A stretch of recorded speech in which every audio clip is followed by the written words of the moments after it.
Sel nädalal olid Eesti õpilastel söögi vahetunnid keskmisest erinevad.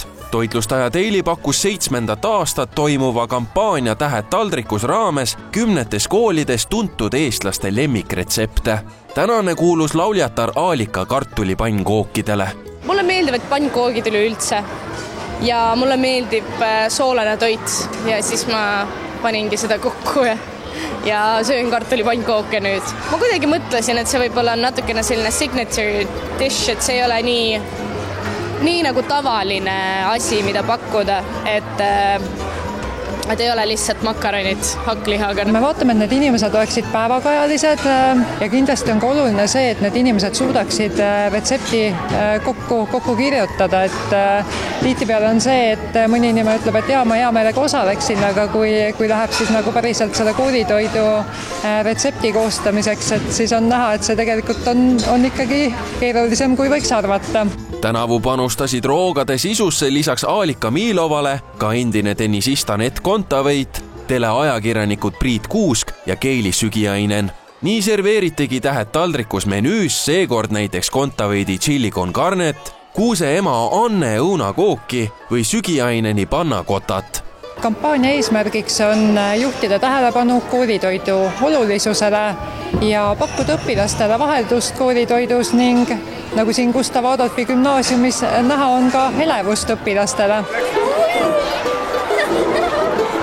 Gurmaan ma olen lapsepõlvest suht suur ikka ja lapsepõlves juba oli see, et emale tulid kommentaarid, et siin võiks natukene hapesest olla ja siin natuke soola juurde, aga selles suhtes mulle meeldib süüa, mulle meeldib toit, mulle meeldib süüa teha, ehk siis terve pakett.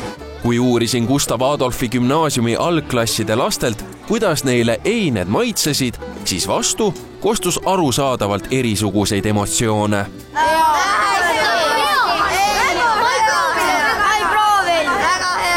Samas sõnab kooli esimese ning teise õppeastme õppejuht Tiivi Pikhoff, et maitsed ongi seinast seina, kuid nüüdsetes modernsetes hariduspühamutes toetab seda rikkalik toiduvalik. Minu põhikoolitee jääb juba 10 aasta tagusesse perioodi ja sealt torkavad mõtteisse märksõnad kaamelitatt, pidupäevadel kartulisalat ja keeduviiner, kõrvale vett või piima. Aga siin me oleme. Gustav Adolfi koolis 2025. aastal. Minu ees on taldrik ja siin on rohkem värve, kui ma terve põhikooli 9 aasta jooksul näha sain. Oma kogemusest ma võin öelda, et mida väiksemad lapsed, näiteks meil esimesed klassid, need söövad alati väga hästi, kes on lasteaiast tulnud ja kiidavad. Võib-olla siin 5-6 tekib väike selline probleem, et kui vanemad palju taskuraha annavad, siis kuskilt mujalt on midagi parem osta ja söövad seda. Ja mis võib-olla lastes toitumisharjumisi mõjutab minu meelest on see, kuidas on kodus harjutatud lapsi sööma, mida nad söövad. Et see mõjutab ka seda, kuidas laps koolis sööb. Tegelikult te mahutate kõik need road ju sellesse eelarvesse, mis on tavapäevadel koolitoidud.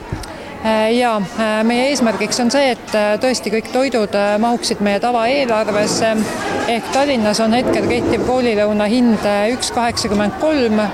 Ja kui juba sai kohale tuldud, siis proovime Aalika soovitatud kartulipannkoogid ise ka ära.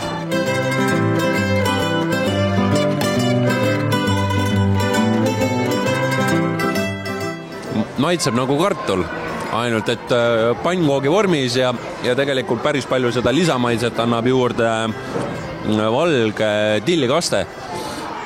Aga midagi halba küll ei ole öelda, nii et Aalika, aitäh sulle, väga maitseb.